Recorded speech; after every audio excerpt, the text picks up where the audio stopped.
Pozdrav svima! U ovom kratkom pregledu proći ćemo kroz sve što je poduzetnicima bitno znati o obaveznoj primjeni KPD oznaka za e-račune. Cilj je da sve bude jasno i jednostavno. Pred nama je naime jedna velika regulatorna promjena. Ona će stvarno utjecati na način na koji apsolutno sva poduzeća u Hrvatskoj izdaju račune. Vrijeme je da se pripremimo.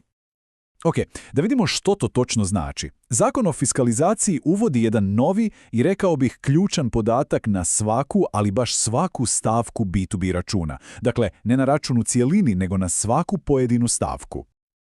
Kako bismo sve skupa lakše probavili, podijelili smo temu u 5 cjelina.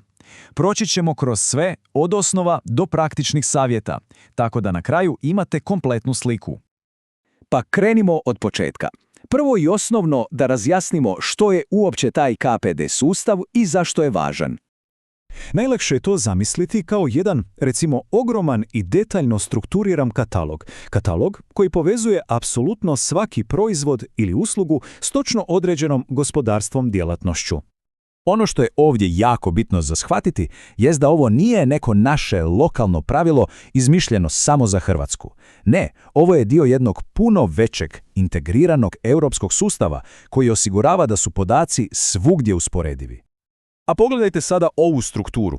Kreće se od 21 širokog područja označenog slovom, pa se spušta sve do, pazite sad, 3359 super specifičnih šestoznamenkastih oznaka. To samo pokazuje koliko se detalja zapravo traži. S obzirom na tisuće oznaka, zadatak se na prvu može činiti, zastrašujućim, ali dobra je vijest da se sve svodi na jedan prilično jasan i logičan proces. I tu dolazimo do onog najvažnijeg pravila koje treba zapamtiti. KPD oznaka ovisi prvenstveno o djelatnosti poduzeća koje izdaje račun, a ne samo i isključivo o proizvodu. To je ključ svega. Dobro, dosta teorije. Idemo sada vidjeti kako sve ovo funkcionira na nekoliko konkretnih primjera iz stvarnog života. Tu stvari obično postanu kristalno jasne. I ovo je savršen primjer. Imamo jednu te istu bocu sirupa od Bazge, ali pazite, ona ima 3 potpuno različite KPD oznake. Zašto? Pa ovisno o tome da li je poduzeće taj sirup proizvelo, da li ga prodaje na veliko ili ga prodaje u maloprodaji. Genijalno, zar ne?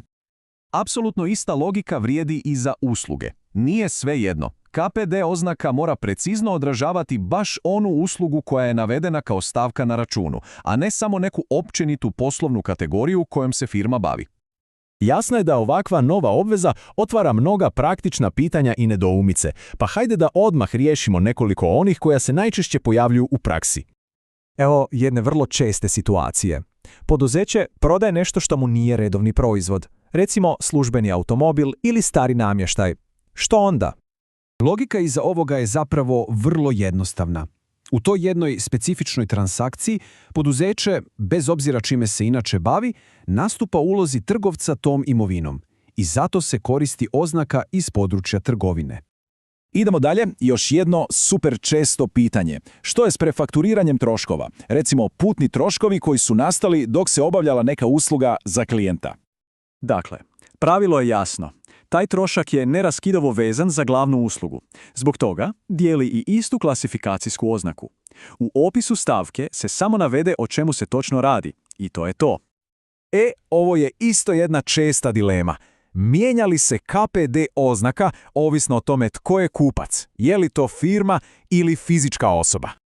I opet se vraćamo na ono zlatno pravilo. Sustav je dosljedan. Funkcija poduzeća koje izdaje račun određuje oznaku, ne status onoga tko kupuje. Ako je djelatnost maloprodaja, oznaka je za maloprodaju točka.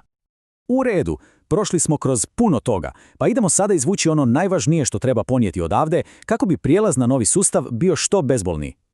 Dakle, ako postoji jedna stvar za zapamtiti, to je da je priprema apsolutno sve. Ovo je posao koji se radi jednom. Klasificiraju se svi proizvodi i usluge i onda to pojednostavljuje fakturiranje za godine koje dolaze. Isplati se napraviti kako treba. I za kraj jedno pitanje za razmišljanje, jer ova promjena nije samo pronalaženje pravih oznaka, puno je važnije osigurati da su interni sustavi, softver i procesi spremni da se sve ovo odradi efikasno i automatski. Za sva daljnja pitanja i stručno vodstvo u pripremi poslovanja za fiskalizaciju 2.0 slobodno se javite. Tu smo da pomognemo. Hvala na pažnji.